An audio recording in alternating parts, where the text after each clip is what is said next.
everyone. Let's breathe.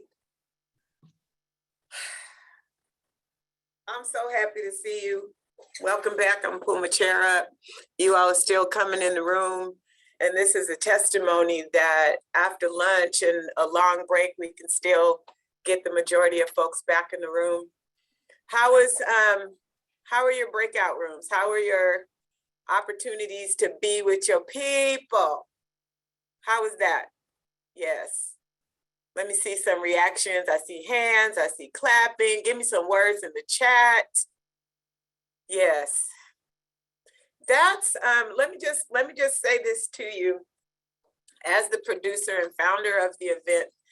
The race dialogues have proven to be what people appreciate most. This is what I'm told over and over again. Thank you, thank you, thank you for this space.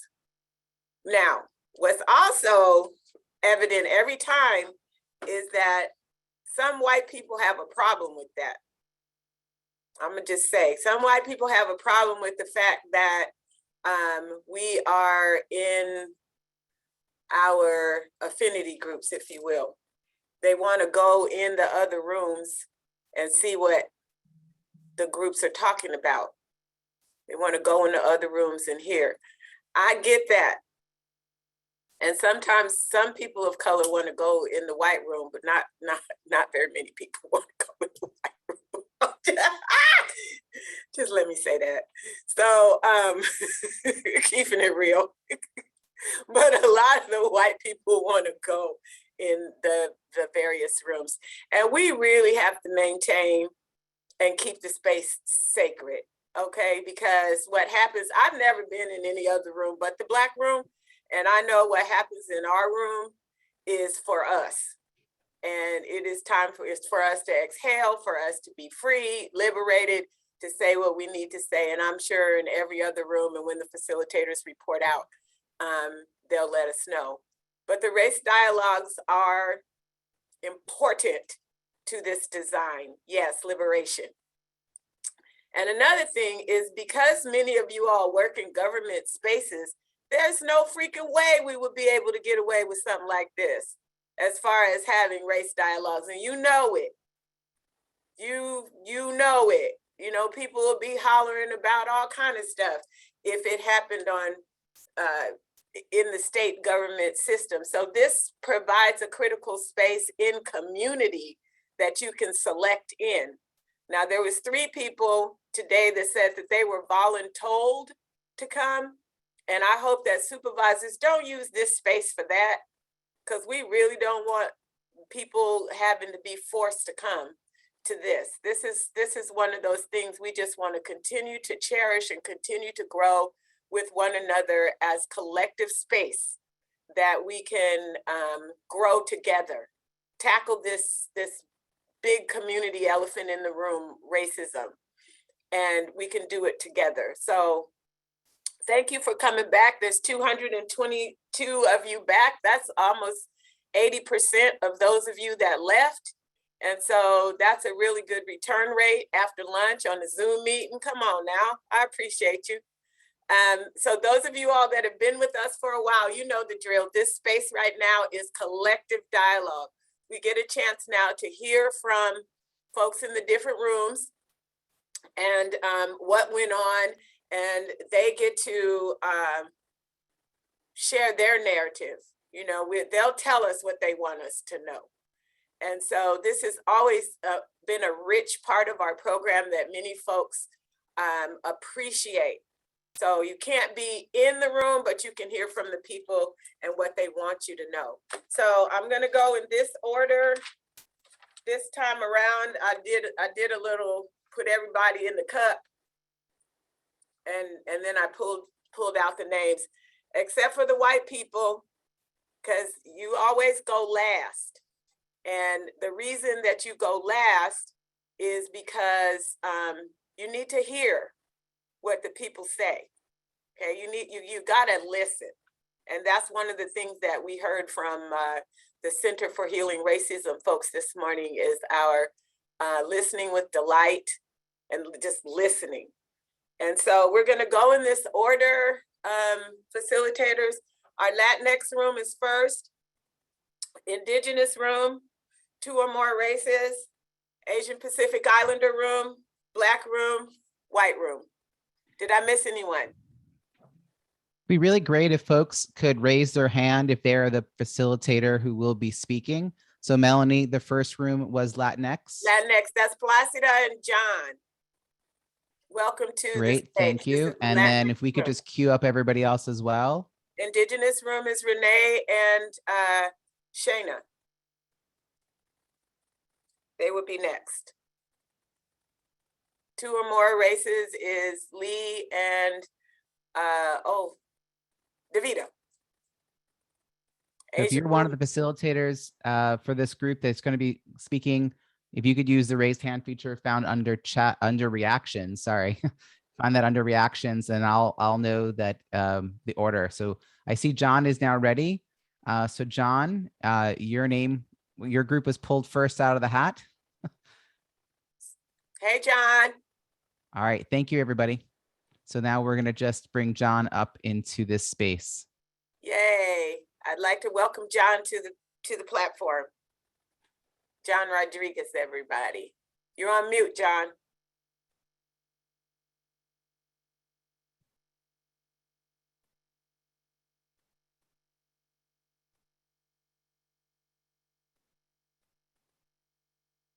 John, can you hear?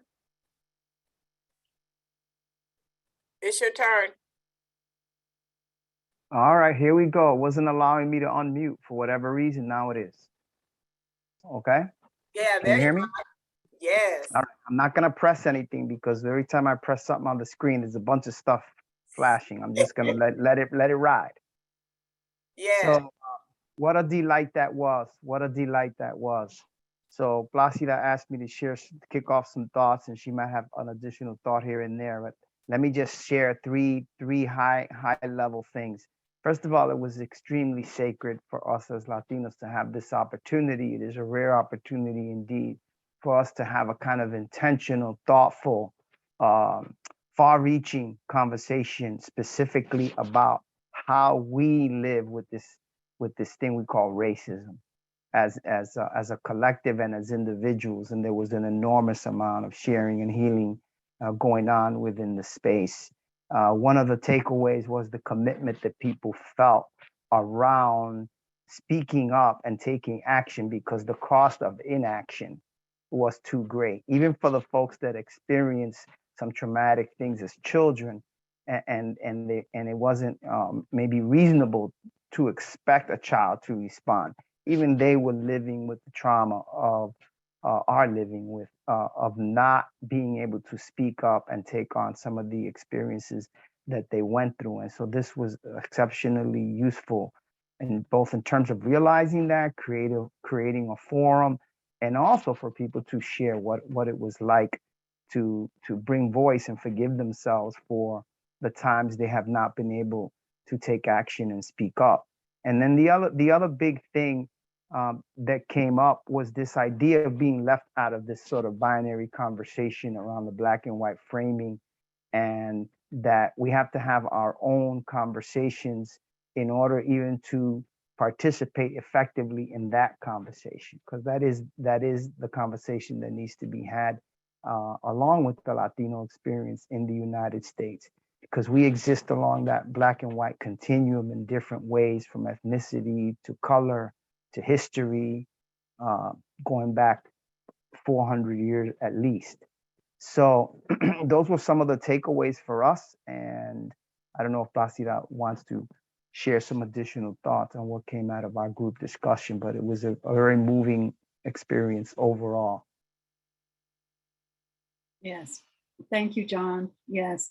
Yeah, somebody said we had big complex feelings. So there was a lot of conversation about feelings and the importance of feelings. Some of the feelings were hard, like grief, a lot of grief and sadness and hurt about what we've lost and what we've been forced to give up, giving up our language, giving up our culture in order to fit in. And so there's been a kind of— I'm coming, child. a difficult. Placida, if you pause for a second, I'm going to mute everyone and then you can unmute yourself. Thank you for unmuting yourself now, Placida. Okay. Go ahead and unmute That- yourself again. Oh, there you go. You're okay. good.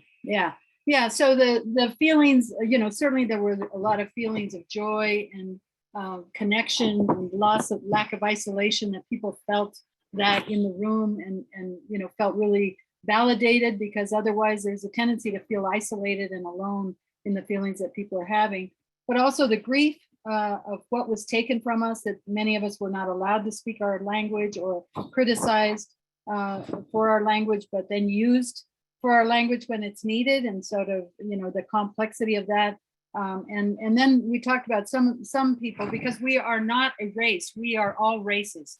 We have all races included in the group that is Latino. So we are an ethnic group that contains white, contains Black, contains Indigenous, and we're a mixture, and that's who Latinos are. And so that's why it's difficult for us to be in this Black and white conversation, because we have everything in us. But those who look white, who are white bodied or who are white passing, have challenges of their own, because then they have to decide whether they're going to come out or not. And if not, then they listen to a lot of racist comments that get made. And so, because you can't tell by looking if a Latino can be very dark skinned or very light skinned, and we have all of that within our culture. That we have many, many gifts to share, that there's a richness about Latino culture that gets lost when our voices are silenced. And so we have, a lot to offer, a lot of wisdom, a lot of heart, a lot of passion, good food, good humor, and we brought all of that to the conversation. The last thing I would say is that what hurts us the most is flawed assumptions that are made about us without checking. Assumptions about who we are, where we come from, what our languages are, and so there's a lot of misinformation and not understanding who Latinos are, and we really want to invite people to do that work, to come to know who we are and make sure that our voices are included, and that we are going to speak up, and we are going to intervene, and we are going to use our voices in spite of the fact that we've been taught to be silenced and to just not make waves. And we're making good trouble, and we're doing that together. So that's what we'll say. But it was a rich conversation. Thank you to everybody for this. And Placida, I know you're gonna have to go here pretty soon. You're doing some work around white women as well, aren't you? And so maybe this would be a good platform to share that before you leave with us. Yeah. Well, my consulting group is called Soulfire Consulting, SOLFIRE, if you want to look it up. But we are actually working with both white women and women of color. So we're forming groups of white women to really look at what do white women need to do to be at an advanced level of really being able to partner with women of color. And then we're also doing sessions with women of color alone to come together and talk about what are our needs and what is our growing edge. So so contact me, P. Gallegos at Soulfire Consulting, if you want more information. But we're really looking at the intersection of white women and women of color and what needs to happen to heal that relationship. So thank you, Melannie, for the opportunity. Okay. Thank you for all the good work you're doing. Will you put put your email in the chat? I will do that. Okay. Thanks so much. Okay. I'm seeing this. I'm seeing this chat go back and forth before we go about no room for representation. I'm super clear that the representation is based on the box that you check on the census form. All right, so everyone fills out the census. So we're coming from that. I mean, unless you just decide that you're not going to, the government will send people to your house to get you to fill out that form, and they force us into the race conversation. So the forcedness of not having representation is there a box for you on the census form? And for what I understand, so, what do you check? What is your lived identity? The census is not inclusive. I get that. I get that 100%. And that is the system. That is the system that we live in. That is the system that we operate in. That's the system that we collectively are trying to dismantle. But at some point, you check a box. So what box do you check, or you just don't do it? So again, mindful of the being understanding of what's not there, and a system in the US that we're forced to operate in then exposes those nuances. That's what I want to say to that.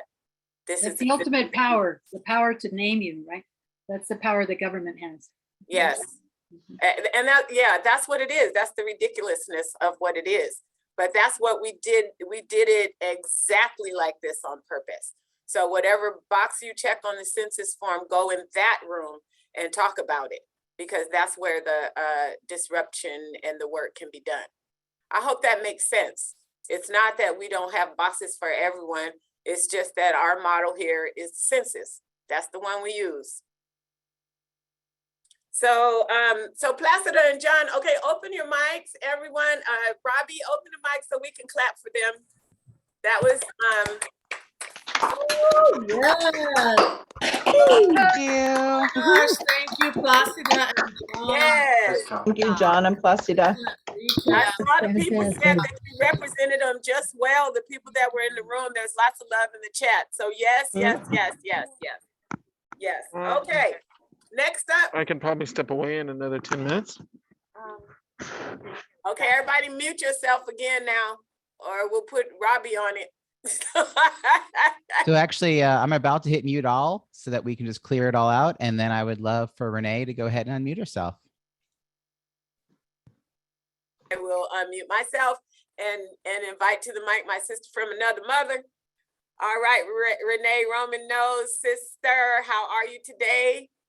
I am doing fantastic. What a wonderful gathering. Thank you to everyone. My hands go up to each of you for your hard work and for being willing to open your hearts and your minds and to listen and learn from one another and from our speakers, our facilitators, everyone. Just such an amazing event. I want to point out that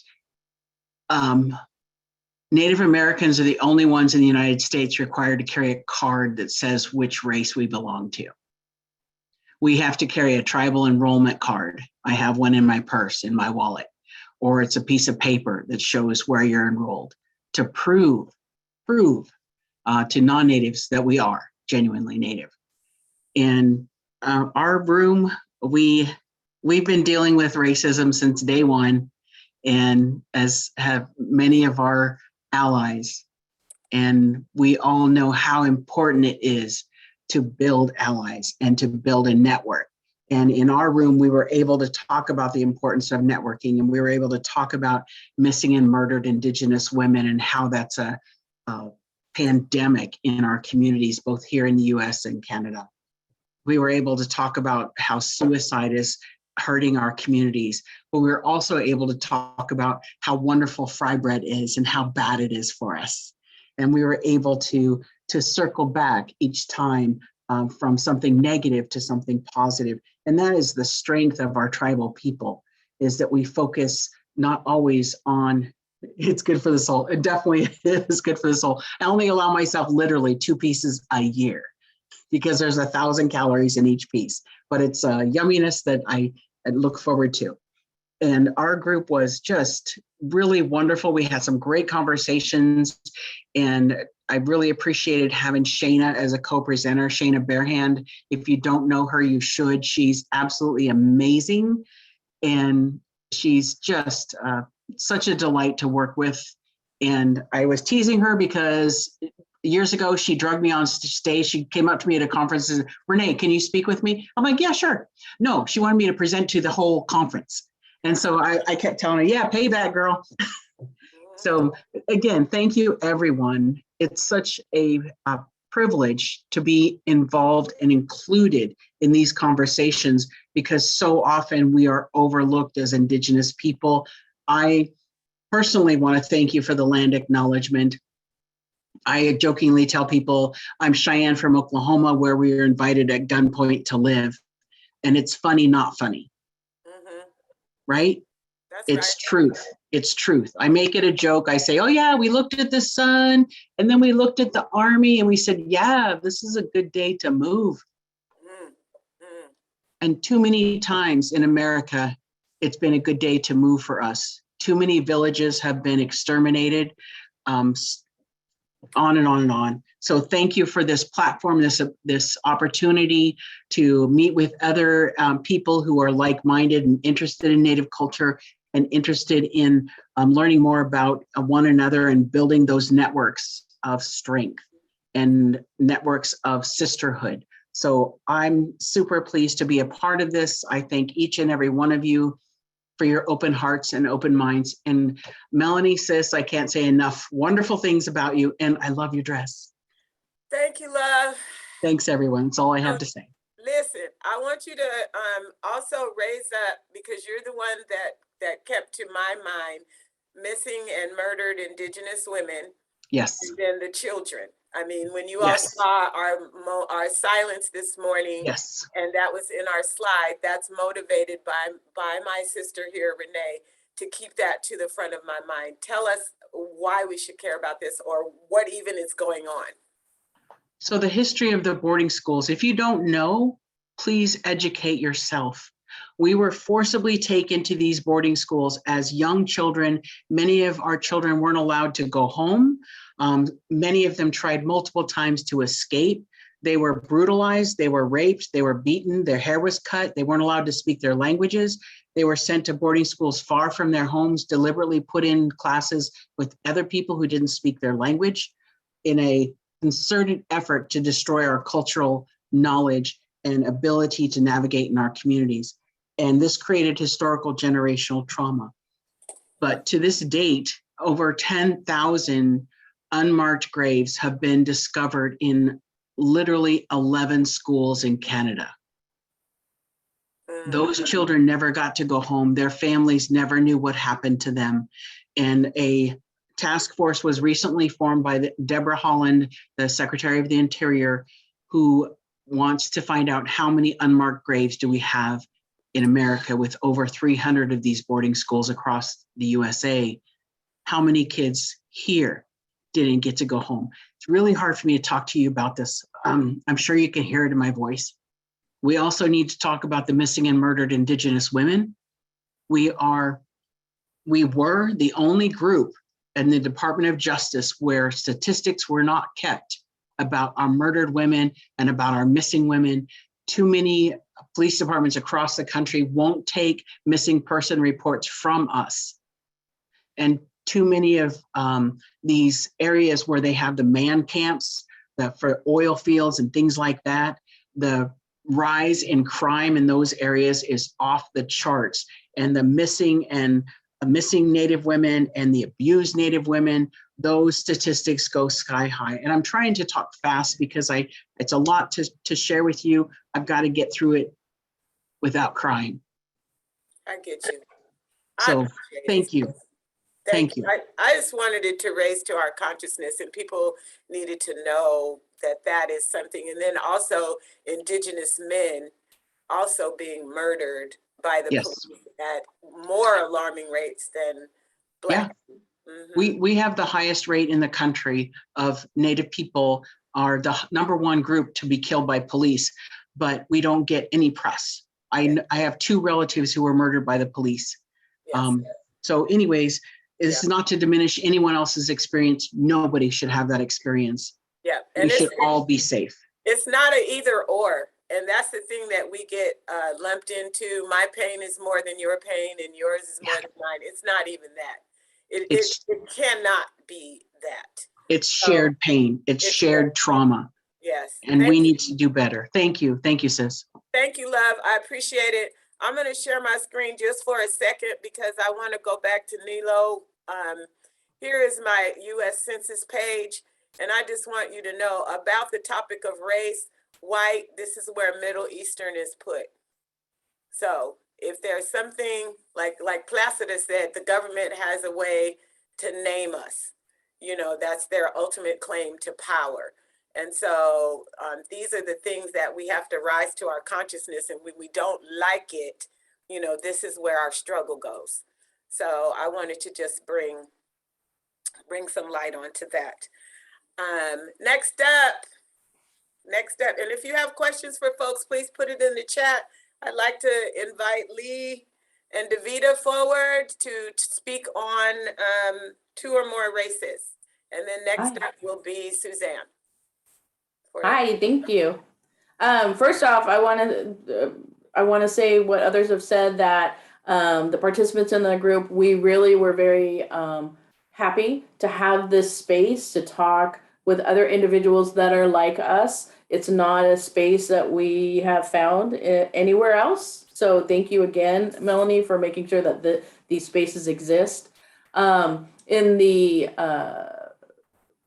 our group, people that identify with more than one race, I think that there was significant appreciation for having this group so that we can share our like experiences. There's always a feeling that it's only me that feels that way, and until we get into these groups, there was a lot of that recognition today.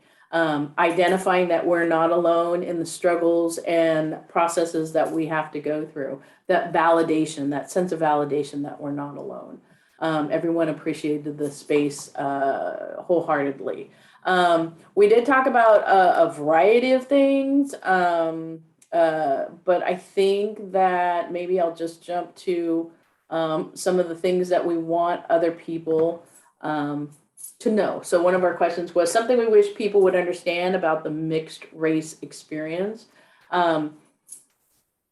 Don't say to a mixed person ever that you don't look like something you're identifying with. So if they are, if they carry the characteristics of one of their races and they identify with you, don't say, well, you don't look like that. You don't look like a Hawaiian. You don't look white. Whatever it is, please don't say that. It's really hurt. It really hurts. Don't assume we speak languages. That was another one. Don't expect us to pick sides between our races. That can happen internally in our own family dynamics, is that there may be a feeling that we have to choose one or the other, but we don't. We're more than just one.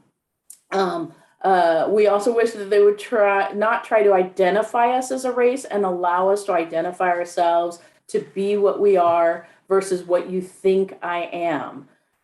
Don't stereotype our physical features. That's another one that happens. Fetishizing us also is one to stay away from.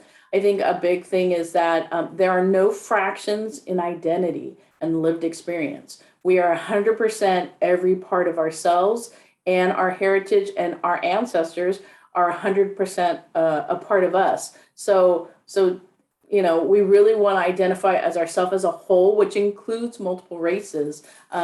We would love if people identified and cherished and incorporated that in ourselves. Yeah. Lee, did you want to add some information to this? I think I mostly just really want to emphasize just how important having a space for mixed race is for folks like me. I mean, I almost cried a few times just because to be able to hear other people's experiences and seeing the mirrors and the similarities. And I mean, I was such a confused little child when I was told to like have to choose one or the other. And the other thing is a lot of mixed race folks that talked in our group, a lot of us had front row seats to blatant racism that our parents or close and loved ones experience too. And so all of it is just, there's also a lot of weight on our shoulders too. And so to have this space where we're able to kind of pick up some of that weight off of each other and collectively hold it together, it feels so good and so healing. And I hope for everyone that was in our room, I hope we're capturing this well, because it was so nice to meet and talk with you all. Another Go ahead. that we identified with that we didn't mention, and it was we titled it Survival Identity. You know, being a multi-race, we often have the ability to step into either area dynamic, either race dynamic, and it's a learned behavior on that movement, and how to use it and when to use it. and how for us, sometimes it's a conscious switch, sometimes it's an unconscious switch. But it's something that it's a dynamic that we all kind of just internalize and we just do it, which is something that's a little bit different if you're only of one race. So we did like that survival identity and being able to switch when we needed to. But I appreciate all the sharing and the vulnerability and the openness that the participants provided in our space. It was a great space again. I always look forward to this. Thank you for asking us. Yes, yes, yes, yes. Let's open up the mic because we forgot to clap for Renee and Shay. Yes, thank you so much. All right.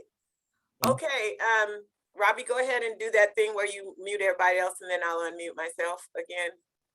All right, everyone's been muted, and I'm gonna allow these folks to step down from the stage. Yep, and next up is Suzanne. But let me say this first, please. Thank you, Davida and Lee, especially for your pinch hitting. You know what I mean? You all were fantastic. I'm going to go back to the conversation just really quick. I'm weaving in and out because I'm watching the chat, asking that we create a room for Middle Eastern folks. And I'm saying that, let me say it this, I think you got to take that to the white room, because the white people need to create a space in that room, because that's where the box is on the census form. And so if this is, and it appears to be, so I'm saying this to our white facilitators, Beth, Christy, Thomas, Ken, there is a lot of chatter going on from Middle Eastern folks, and apparently forced to check the white box. And so as we move forward, we've got to figure out how to make space for that conversation to rise up. And so we'll talk about that when we get to the white people room, but I'm just responding. I'm responding to that. Suzanne! Yes, Sister! I think, is Philip Jacobs supposed to go before me? I wasn't sure. No, it's you. You're next. Oh, okay, all right. Thank you so much. And we had a very Suzanne, sis, also speak to the group and let them know that you all did give permission to combine Asian and Pacific Islander. That was not an arbitrary decision. So please speak to that as well. Absolutely. And that decision actually was ultimately made by Lua Pritchard, Executive Director of Asia Pacific Cultural Center, who is one of the co-facilitators, but she just couldn't make it today. And in her wisdom, because I think that there is an argument to be made for Pacific Islanders to have their own space, because so much of the health disparities and their experiences kind of get lost if it's combined within the broader AAPI community. Okay. But at the same time, I think that she, and I understand where she's coming from, felt that we are stronger together when we can hear from each other and when we can collectively advocate together. So that's kind of where she's coming from. And so I honored that. And our room actually did reflect that. We had the diversity of having both Asian Americans and Pacific Islander. So our conversation was very powerful. The participants shared their knowledge and experience with being excluded from conversations of equity, either as a person of color or as an ally to other communities of color, and spoke to the fact that when it comes to the AAPI community, there is often kind of a sense that we don't really belong there. We're not really legitimate in terms of talking about equity issues, either maybe because we are considered white adjacent, or because maybe we have privileges of our own. And so again, I agree with you completely, Melannie. Like, this is not about kind of comparing the oppressions, but I think that there were several participants who really shared powerful stories of right here in Tacoma. The Chinese Exclusion Act, all of the Chinese Americans brought to build the railroad, then at gunpoint, by mob, forcibly, forced to leave. And there was, and I did not know this, but I learned this today, that at one point there was also a huge Japanese American community in Tacoma. Uwajimaya was first founded in Tacoma. And now where the Puyallup tribe, the Washington State Fairground lies, is where they were interned. So there's kind of this really painful history that most of us never really get to hear about. It's kind of relegated to this tiny little memorial, which is, it's a very important memorial about the Chinese Exclusion Act. But as we're talking about kind of the equity issues, one of the challenges that we have in the AAPI community is to just not be perpetually seen as an outsider. We as a community have been here in the United States for over 100 years and been part of the building of America. So I think it's kind of the battle that we've got to fight. But I think that, there were also really powerful stories that were told about we as growing up in the United States, how our families have had to make really painful decisions to deny us our own history or our own language, or maybe they themselves didn't know because it was never taught in the United States or even in their native countries. So many of the countries that they came from are war-torn countries where the history has been lost. And so, it's kind of this painful process of reclaiming our own identity. And we are doing it now in our homes and our families. And the question becomes, how can we feel safe enough to do that in our workplace? Because the final part of our conversation centered around being able to speak up about equity issues for both the AAPI communities as well as other communities of color, and not there being a backlash, because I think we all recognize that the backlash is real. Even though we all try to create a safer place institutionally, people get labeled as troublemakers and they get forced out from government jobs, things like that. So, that final conversation is, how can we kind of take Cherry's wisdom, and many people in our group talk about how amazing her advice was and her insights were, and how can we just apply that to be courageous and not lose our jobs. So that was kind of the final piece. Thank you. Mhm. And those who are on this on the breakout session, please feel free to chime in. Yes. I do want to lift up to Suzanne that it appears that it seems to, and I don't want to say always, but very frequent, it seems to elevate between Black and Asian people that my pain is more than yours. I mean, more than any. I think, and we had talked about this in situations past about Black folks being consumers in a lot of ways, and then we're consuming in beauty supply places that are mainly many owned by Asian-bodied people, and the friction that happens in that space that then seems to spill out into a bigger space, and it becomes a situation that we just need to heal. And I really hope in Tacoma, I've said this, and I want us to take action on it. Black people and Asian people, we got some work to do together. Melannie, you speak the truth. And I completely appreciate you saying that, because, part of the thing that we did talk about also in our group is, Asian American identity is a complex one in the sense that we are victims of racism, and we also sometimes perpetuate racism. And, I think maybe that might be true of many identities, that's certainly true of mine. Mhm. And I think you're absolutely right, Melannie, that, I am a student when it comes to learning about diversity and oppression that is, being felt by other communities. I mean, I'm learning new things every day because of my friends who are from other communities. And I think that the AAPI community, we kind of also have an obligation to step up and learn more about what's going on from the Black, Indigenous, Latinx, communities, and Pacific Islander communities, even though we're kind of part of one header, we sometimes forget that too. Yep. So I think there's an opportunity for us to really step up and do that, because we can't just kind of wallow in our own pain and our own experiences and shut ourselves out to what's going on in the other communities. That's never gonna make progress. So I think that these types of forums are really powerful, because we get to come together as our own community, but we get to also hear from the other communities. So thank you.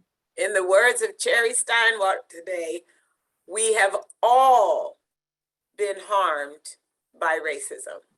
We have all been harmed by racism. Next up, Philip Sharpskill Jacobs in the house. You want to do a little applause first there, Melannie? Pardon? Applause? Oh yeah, open, Yay. Y'all knew? Thanks, Suzanne. Woo, woo. Thanks, Suzanne. Good job. Suzanne. Yes. Suzanne. Big Awesome. hug All to right. So I'm you going to hit too. mute all here, Melanie. You'll be muted, and as will Philip, and then I'll invite Philip to join the stage. Here we go. Thank you so much, Melanie, Peace Queen. I just want to say, I already knew why you got the Nobel Peace Prize, but as I've been doing this for like the last 3 years, just this space that you create for us and enable us to share, to bring our various backgrounds and experiences and perspectives is Nobel Peace Prize winning work. So I just want to shout you out for that and the team that's organized this.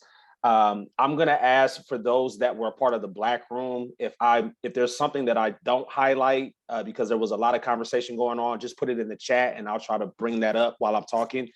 But our conversation today was very much internal focused in terms of the pursuit of, or the relentless pursuit of Black love, liberation, and livelihood.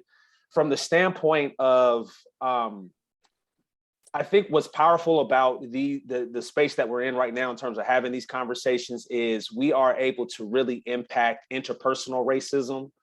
But the fact remains that when we leave this room today, and even the structures that you all work in, that we all work in for the most part, there is still that institutional structural racism that is just not easy to fix, right? Or to fix in a timely enough manner where there aren't more black bodies that are getting stacked up as a result.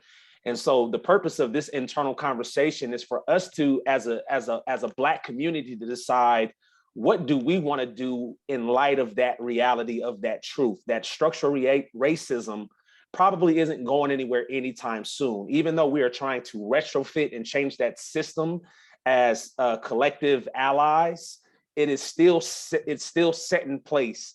And so as a community, we wanted to look at what does it look like for Black love, to not wait on this white supremacist structural system to get that memo.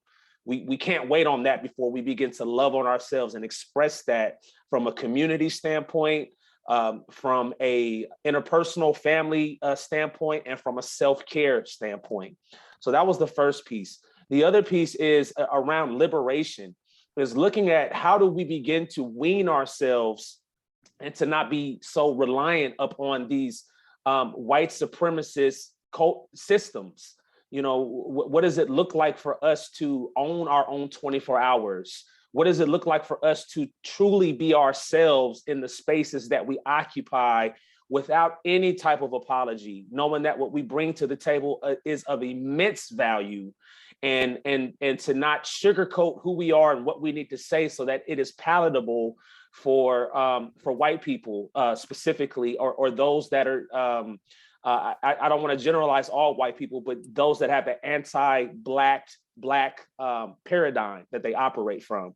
So that's another piece. And there was a woman on the phone that shared some, or not on the phone, but on the in our session, that shared something really powerful, that she articulated that she was hired for a position to bring change to that specific organization. She was in education for over 10 years, and they hired her to bring change to a specific system and way of doing things. And she got to a place where she was tired of placating and trying to be palatable to her white colleagues. And she made the decision, I'm just going to show up as myself, and I'm going to say things the way that they need to be said, whether it is digestible or not, because that's the only way that I feel that change is going to be made, or that this message needs to be delivered, not by watering it down and sugarcoating it. And that really resonated for me. And I think what's applicable in this conversation to all of us is many of you, specifically white people that are in these institutions, you have the influence many times, some of the resources, and you can enable, or you can create space where this change can take place. as opposed to being a barrier.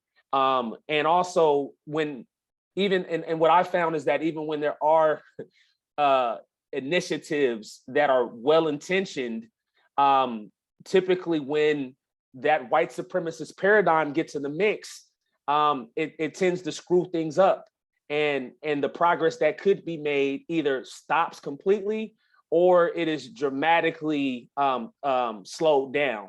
So I would just challenge each of you that are in these positions, or maybe to even think, kind of raise the vibration and how you think about the role that you hold as allies in this work, to not make it harder. And I know that that's not something probably intentionally that anyone's doing, but be thinking about, maybe I just need to open up this and let a Black person or a person of color show up as themselves and do what they do, and not feel like I need to sprinkle in my own sauce into this, but to move out of the way and create that open space, if you have that influence. And so the last thing I'll say is around livelihood.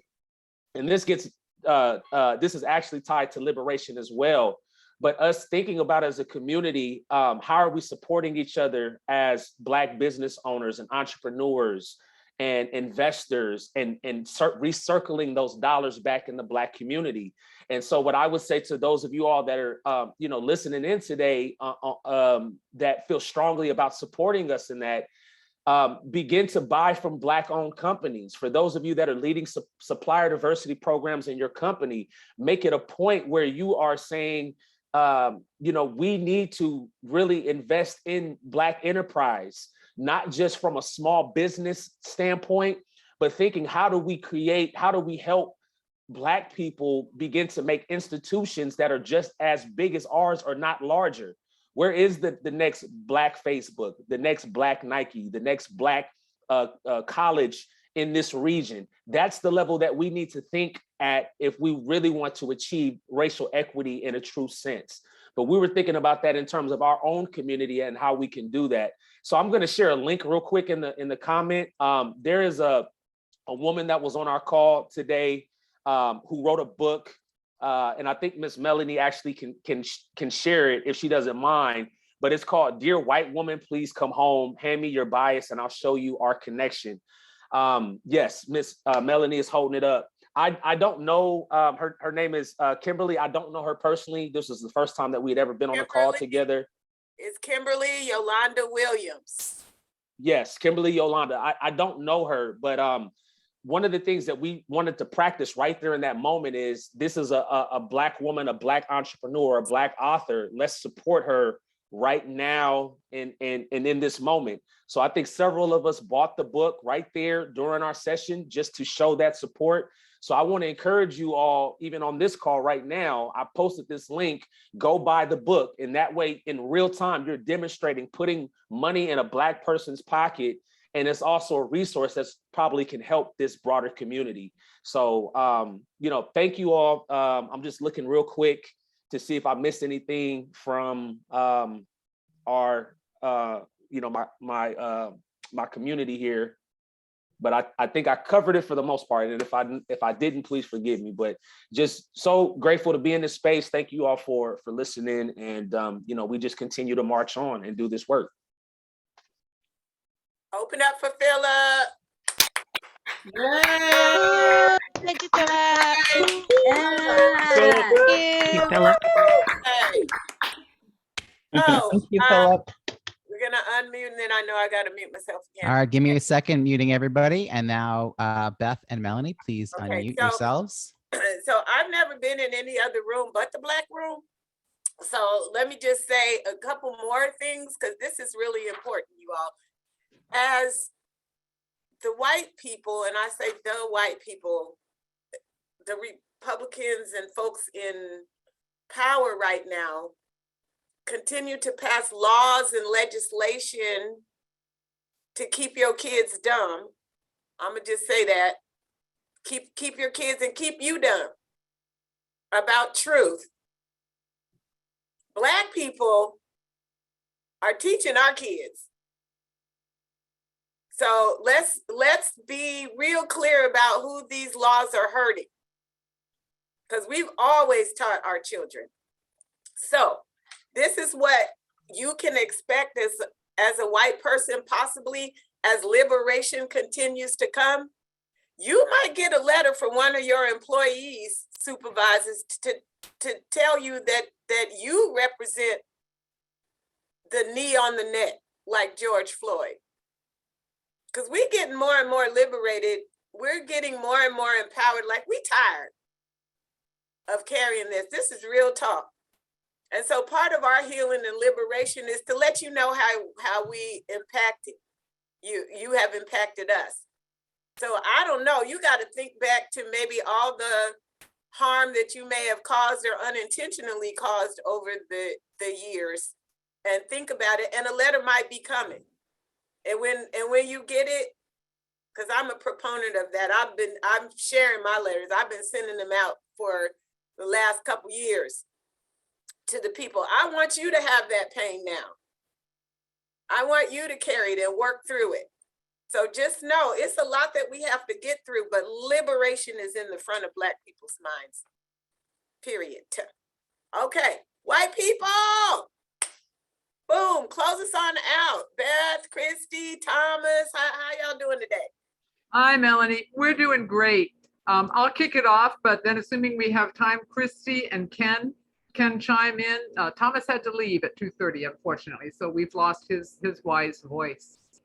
We really tried to focus on what we'd heard this morning, but then pivot to where we're already involved in conversations about racism that are unpacking it and getting rid of it, and to share the ways that we have done that successfully, and to talk about how it maybe seems hard, and it is hard, but what work that is worth doing is not hard, right? So we wanted to uplift for folks the fact that this isn't something to be frightened about in a way that keeps you sitting on that injustice train, letting it roll forward. You have to figure out hard work. It has to be done. I think we had some great responses from people around that. Christy, in a few minutes here, will share with you that another of our themes was the joy of working against racism. It's work that inspires just picking up and doing more, right? We then also pivoted a little away from conversations about racism, and this is something that Cherry and Christy clearly were urging us all to think about, and to take action. We didn't want to diminish the value of conversation. It is its own form of action. We wanted to be sure that people didn't just wallow in the good times of the people's gathering, Melanie, which you do so well, and then kind of, go out in space for another 6 months and not really take action. What we had folks really focusing on too was the uniqueness of who they are as individuals. And I really want to emphasize this. We wanted people not to think of themselves as part of that big white supremacist umbrella where you really don't have to be anything but white identified, and you sit under the unearned advantages, the unearned benefits. You look important not because of who you are, but because you're part of that systemic injustice. And then we asked people, in doing that sense of identifying yourself, being more true to who you are, telling your story, you're going to be able to see and make better connections with the people around you who are already doing the work. With that in mind, we heard a lot of stories. Melanie, I would be taking the rest of today, tomorrow, and probably on into the weekend to share all of the stories we had about what people are already doing. And we really urge people to think, if you're looking at that wall of racism, do you have a chisel? What is your chisel? What does it look like? Where are you? Can you tap on that thing? Can you get a sledgehammer if your skill set grows? Can you pound away? So we heard stories about raising children who are white identified, but actively anti-racist. Melanie, yeah, educating people to be stupid. And I would say, in the case of white identified children, the goal has been to educate children to be arrogant for no earned reason at all, right? Here, you're just better than everybody. Gold star time, we don't want to shake that, right? So we talked about what it would be to raise children, and we had many people who are working on it, to raise children who are going to be part of that next generation. So there's no letdown in the work. It is just perpetuated. I'm going to ask Ken and Christy, or both of them at some point, to share links to our final activity. We wanted to do something that gave people an assignment that was both rewarding and at many levels, focusing on the self-awareness that you talked about, Melannie, right? With socialization, you start pushing back against it with self-awareness. So this is a I am from, where I'm from, poem that everyone can write. And the 4 moderators of our dialogue session each shared such a poem. We hope that everybody that attended today can write that poem about themselves, for themselves, and then share it on, because it gets at conversations that carry the authenticity that Cherry and Christy were urging that everyone bring to this work. Christy, I left for you talking about joy because it was a real centerpiece of what you said. So do you want to chime in? We had quite a few people in chat responding to the idea that it had never occurred to them that anti-racist work brought joy. Yeah, you kind of have to look at it out of the corner of your eye in order to see it that way, but it is related to growth, I think. So yeah, I'll talk about that. I wanted to also say that it is not common. It is not very often that it happens that white people are invited to talk about their feelings related to whiteness and racism.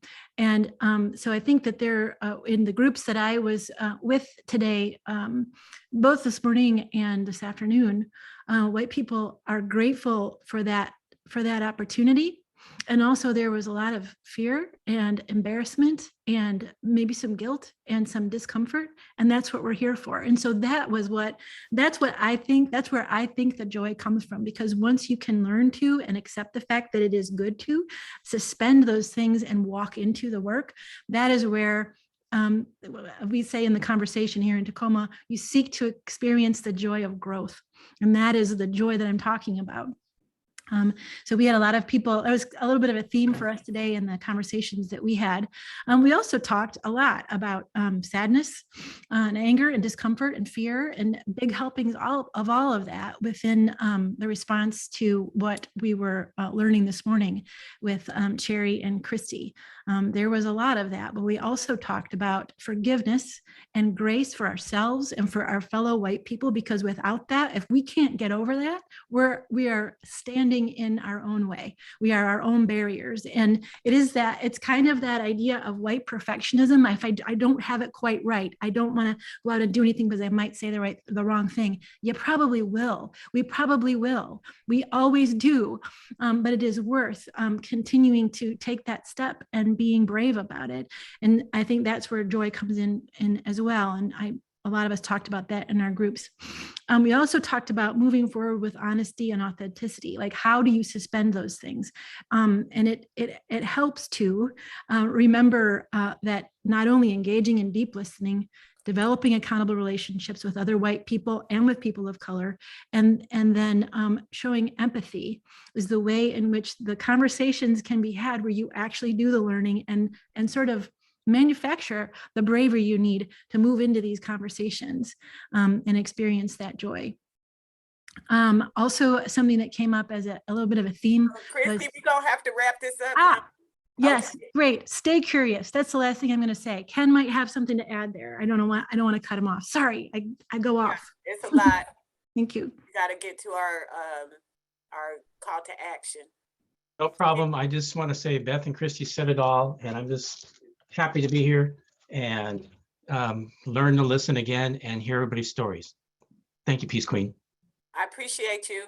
Sorry to cut, but we have that rule because we just got 30 minutes left here, and so we want to get to Dr. Johnson. Thank you. Open the mic for the applause to everyone. Please. Thank you. Yes, if there are any resources or things that you want us to follow up on, please put them in the chat so that we can get to that. So next up, as our closing call to action, and then Jeff will move to our announcements and stuff after Dr. Johnson. So Back by popular demand. Every time she graces our stage, you all tell me how much you get out of her messages. And so I invited Dr. Karen Johnson, the director of the Office of Equity in the governor's office, to bring us on home. Dr. J, welcome to the People's Gathering. What say you? Ashe, Peace Queen, Melannie. Excuse me. See, of course, now people trying to call me to do some work here. Ashe, Peace Queen Melannie, and all everyone at the sound of my voice. Thank you for inviting me into this space to share this collective wisdom and brilliance today. And my heart is heavy. You look beautiful, Peace Queen. But I have been listening for a few minutes after my last meeting, before I need to jump back in it, to the report outs from the rooms today. And I have to tell you that I'm always in awe of what you pick as themes. And this year, do you really want to talk about racism? I can only imagine what has been said and discussed today. Yes, we really do want to talk about racism. We want to talk about it daily. And here's the first call to action. Stop burying it, covering it up, hiding it under the rug, and acting like it isn't happening. Because as someone said, people who have been systematically oppressed are becoming liberated. Because you see, we're already free. We already know this. It's just really a matter of if we're going to take the time to educate you about our liberation and about our freedom. So subsequently, it seems to me that the real question of the day is, do people really want to listen? Do people really want to hear? Because if we really want to talk about racism, then the next step is to be about ending it.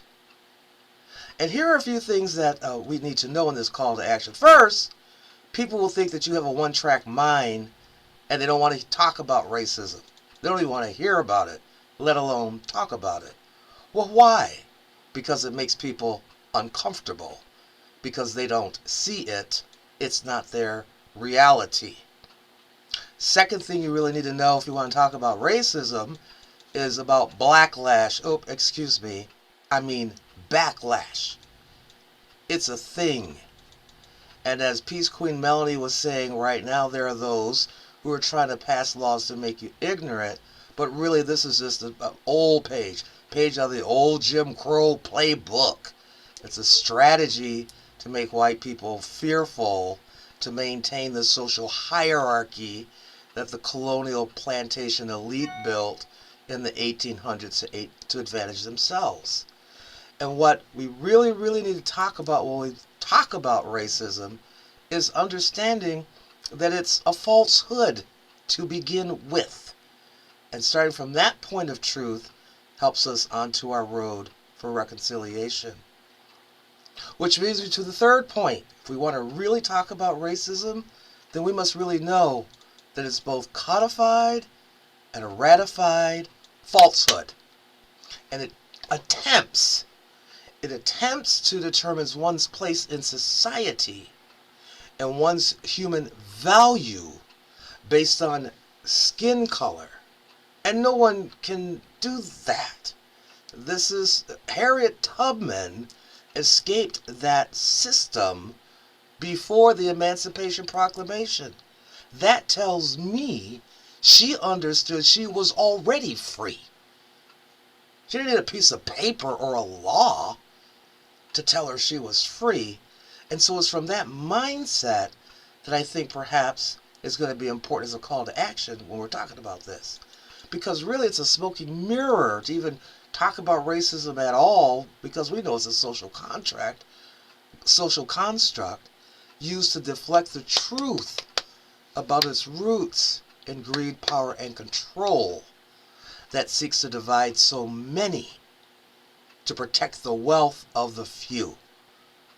And know that it will take time to talk about race, especially with people who've been systematically excluded or institutionally oppressed. I bet when you do your evaluation today on the People's Gathering, what can be improved, what do you want Peace Queen to change or PLU to do, you're going to say, we need more time. You probably needed more time in your room. You probably needed more, who is it? Why don't I see her right now? Christy was cut off because, and you could have gone on probably forever, Christy, but you know, Peace Queen would not allow that because we have an agenda. And you started early this morning, going late at night, and still we could take some more time.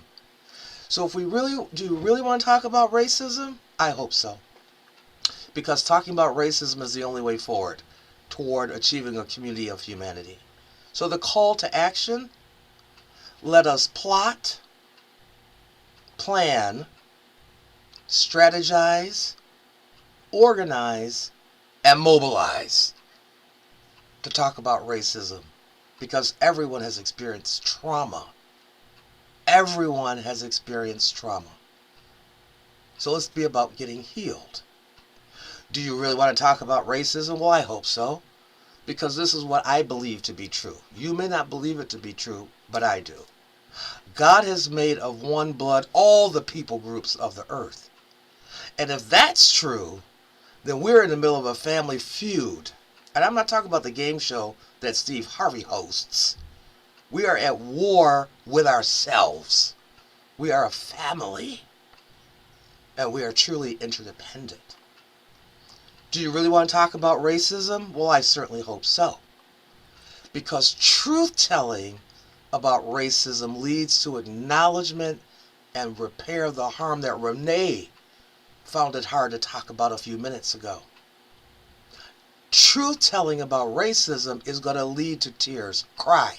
And don't ever apologize for needing to cry. And you see, acknowledgement and repair of harm, that's going to come by asking and extending forgiveness. And I think that's what I heard that the white people were talking about. Because you see, forgiveness really brings inner healing for ourselves. Forgive ourselves. Forgive other selves. Release that toxicity from our innermost being. Because then inner healing can bring forth the possibility for reconciliation. And it's through reconciliation reconcile first to ourself and then to other selves are we able to lead the transformation that Peace Queen Melannie and others are leading into that pro-equity, anti-racist, multicultural society where everyone belongs and doesn't need a law to validate their existence.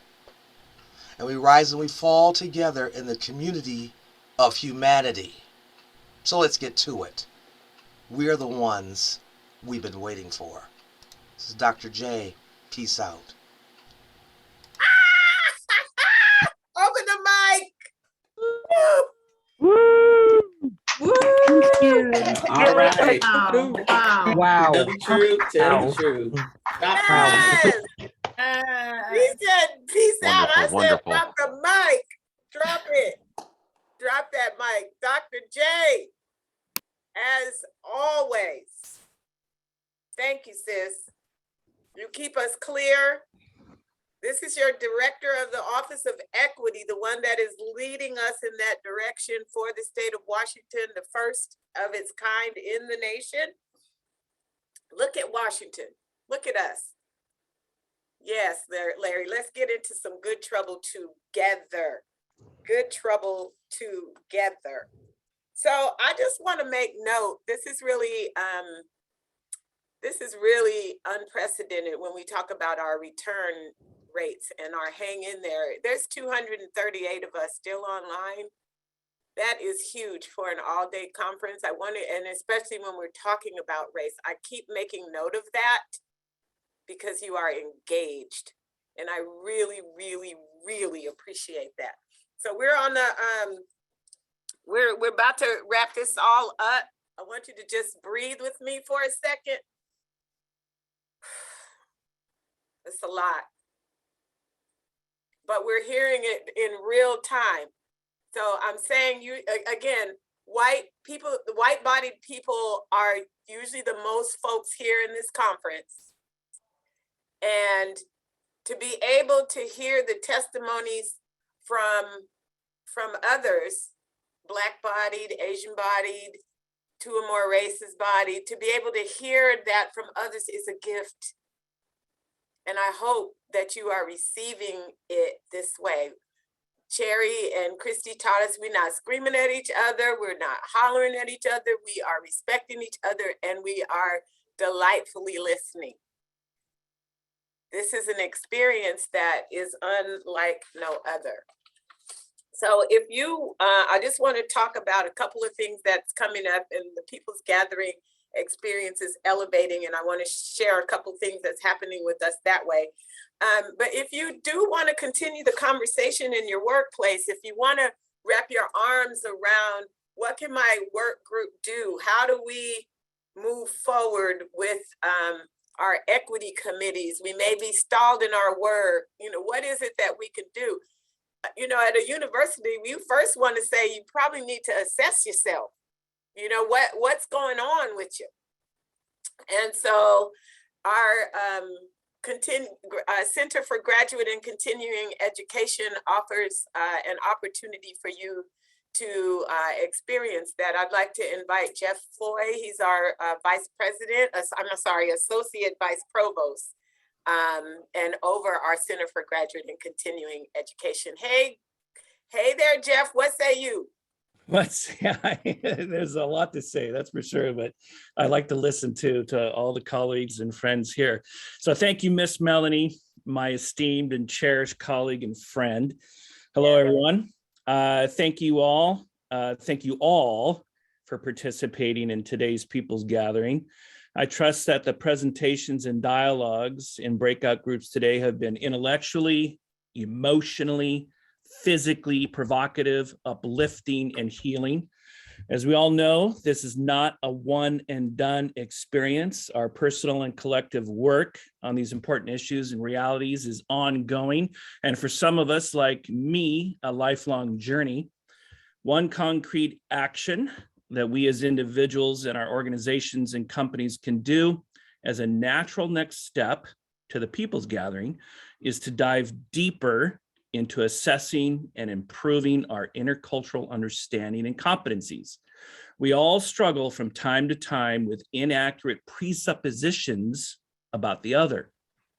PLU Center for Graduate and Continuing Education invites you and your organizations to experience the Intercultural Development Inventory, IDI, which is an internationally recognized assessment tool and team building program. The IDI involves several steps, including completing an intercultural understanding questionnaire, dialoguing with a guide or a quality administrator, a QA, such as with our wonderful Miss Melannie, who is one of our QAs, in one-on-one and small group sessions, and large group strategic planning to implement long-term sustainable change in your organizations and companies based on what you learn from the IDI experience.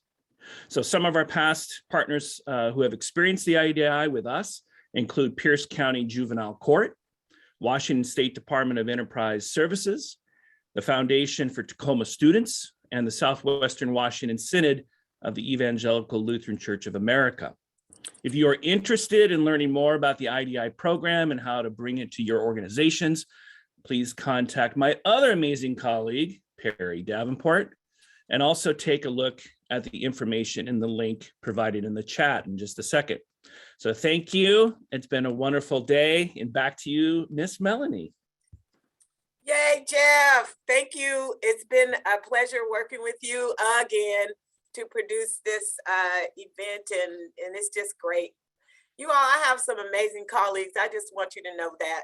And I want you to have amazing colleagues too. So let's hope that we're able to work on that. So Steve put in the chat, because I mentioned to you all last time about how the People's Gathering is leveling up. So did you know that golf, and I'm going to quote this, an academic reference. It's about, the article is Golf in America. And it says that golf is the bastion of whiteness. That's what it says. That's the words in the article. Golf is the bastion of whiteness. It is a $55 billion industry, and that's money that mostly white people get. Only like 4% of the golfers are Black, less than, yeah, almost 4%, but overall, everyone is 11% non-white. So when we talk about having conversations about race, the next logical thing is to infiltrate the golf course. That's what I would say. And that's what we're gonna do in July. So our very first back in person is going to be the People's Golf Gathering. Now, let's talk about this, because people that don't play golf, you're included in this too. So look at it as an experience, but let's just level up. When you play golf, plus minus, you got 5 hours to be out there on the golf course. That's about as much as this whole training session was today. So you look and see, we're gonna keep the same schedule as we had before, 8:30 to 3:30, doing the same kind of things, except for we're gonna send folks out on the golf course in foursomes that we create that are racially balanced. And you're gonna have a series of questions that you're gonna talk about while you're out there on the course. Then we have a little twist here and there, like most golf tournaments that you're used to playing in, they have a longest drive. Well, in our out of bounds conversations, we're gonna have the privileged drive. So for example, you know, in the questionnaire, when you fill it out like you do when you register, you're gonna tell us your race, of course, but then we'll have a few questions about privilege. And that's gonna determine what tee box you start from on the privilege drive. So if you are determined to have high privilege, then you start at the regular place. If you have least privilege, then you may get a 200-yard advantage. Okay, the committee will figure it out. But we're gonna do things like that. We're going to have teams, and we're gonna be out there, and we're gonna be working hard. And then at 1:45, now you all know that there's only 18 holes on the golf course, right? But at 1:45, we're gonna have the 19th hole convening. And what we call our collective dialogue, what we just had right now, that experience will be the 19th hole convening. So there's a committee of us. I want to say hey to Marika and Lolo and Marita, and I mean, there's just folks, John Corismo, Alex Davis. We're all working together to make this a fun experience, but we're intentional about infiltrating the golf course. So think about it. Okay, the registration is going to open soon. You'll get all the information, and if you want to volunteer, I know that some of you have sent me from the last time that you're interested. Send it again, okay? Because we've just been focused on getting this People's Gathering out and done, and now we have the People's Golf Gathering to focus on. But this is our inaugural launch. Just like 10 convenings ago, we had our first People's Gathering, and folks didn't know what it was and couldn't quite wrap their head around how we were going to do race dialogues. And, you know, it wasn't easy getting it started, but here we are 10 times later. So the People's Golf Gathering is coming soon. That's our next iteration. And then next slide, I think, go to the next one, Robbie. Let me just say this, that November 10th is the next gathering. So put that on, mark your calendars now. November 10th, mark your calendars now, and then you'll hear from us. But July 29th is the golf gathering. November 10th is the next People's Gathering. All right, I'm gonna breathe. It feels good. We have, it's about time to go, and we still have 200 people online, which is amazing. Again, for retention, thank you so much. And then I'm gonna say some names. When I see, you see the Bamford Foundation, we're thanking Holly Bamford. When you see WSECU, we're thanking Brian Doerr and Will Rance. When you see the Greater Tacoma Community Foundation, we're thanking Janice and Kathy. When you see Corismo Construction, we're thanking John, Corismo, Thule, and the whole staff there, right? PLU, everybody, okay? Because this has truly become a community event, but especially Jeff and Perry in our continuing education department, because together with Jeff, Perry, and myself, and now Robbie has joined our family, we are your production crew. So it has been an absolute pleasure to produce the 10th edition of the People's Gathering. I look forward to our next time in July. We'll see you on the golf course, and then again in November. So does anyone have any burning questions or things that they would like to say? I do see that Lisa Cox has had her hand raised for a bit. Yes, please. So I was just going to ask, I received 2 emails from PLU. Was that from you guys?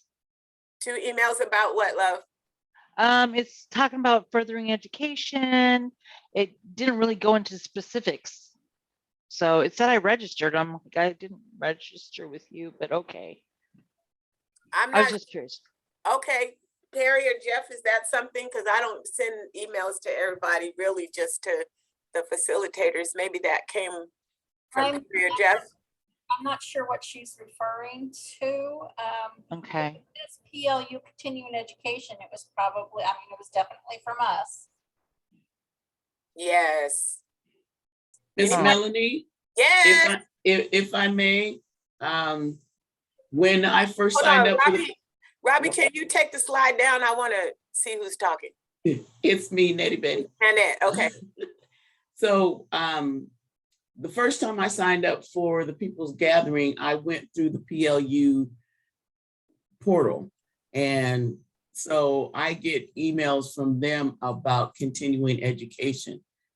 So that might be what happened, is when she tried to sign up, she went through the PLU portal, and that's why. Oh, no. It was through my department.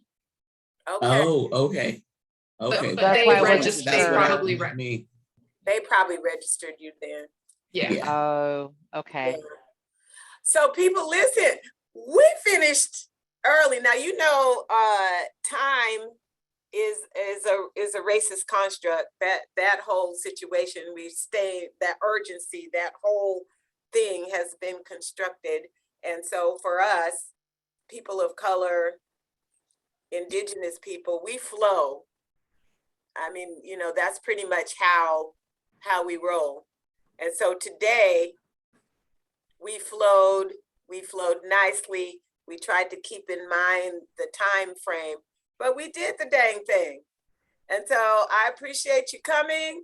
I appreciate you hanging around, and that's going to be a wrap. Now, what we do have Parking lot. The parking lot experience.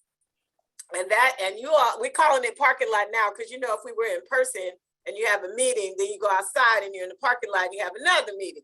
And so we're going to have our parking lot meeting in just about 15 minutes.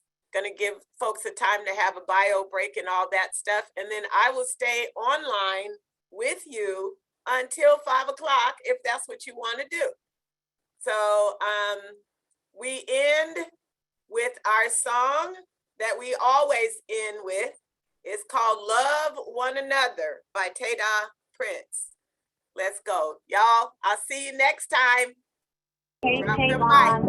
It's your mom. I was just calling to check up on you, making sure you're doing okay. I also wanted to remind you, you can only love your neighbor as much as you love yourself. So make sure you're taking care of yourself. Make sure you're protecting your mind. All right, love you. Bye. For my brother, for my sister, for my cousin.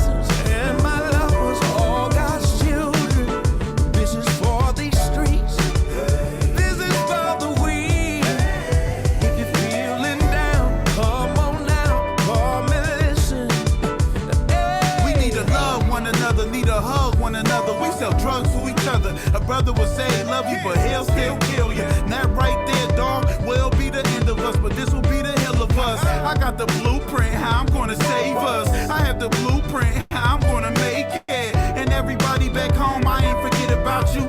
Don't focus on the current, it will drown you out. And if you lost in the hood, you can't get out. And it's the world savior, watch me walk it out. Story of my life that I'm about to talk about. How we go from being kings to fiends and now the dreams.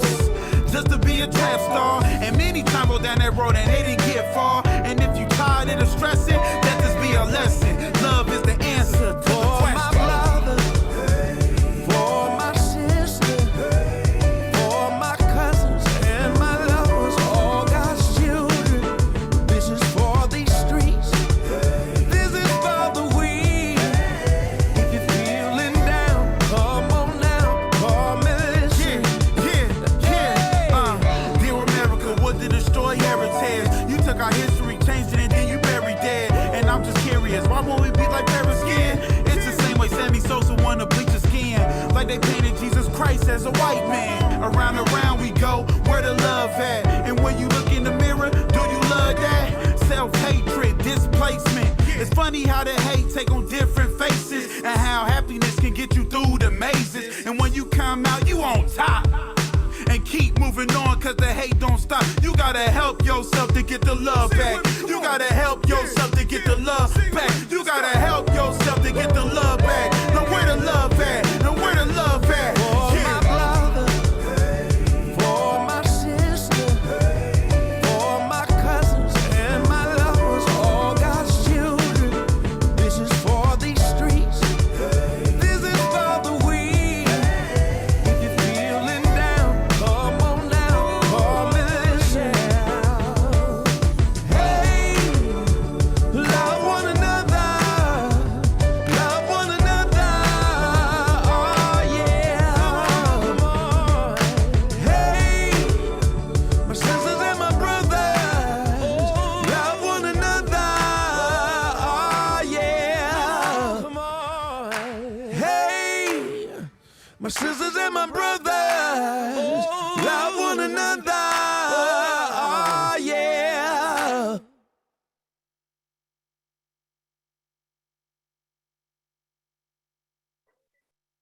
All right, all right. Woo! I know 100 of y'all ain't hanging on the line, but if you are, that's awesome. Let's just wait for just a few more minutes. And then we'll start our parking lot conversation. Hey, Melannie, you have a host status now? Do I? Yeah. All righty then. Let me double check. It says I am the host. Woo! This is awesome.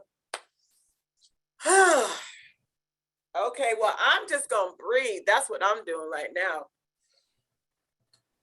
And I'm gonna push it out too. Woo! It's a lot to hold this, you know? Yeah. It's a lot.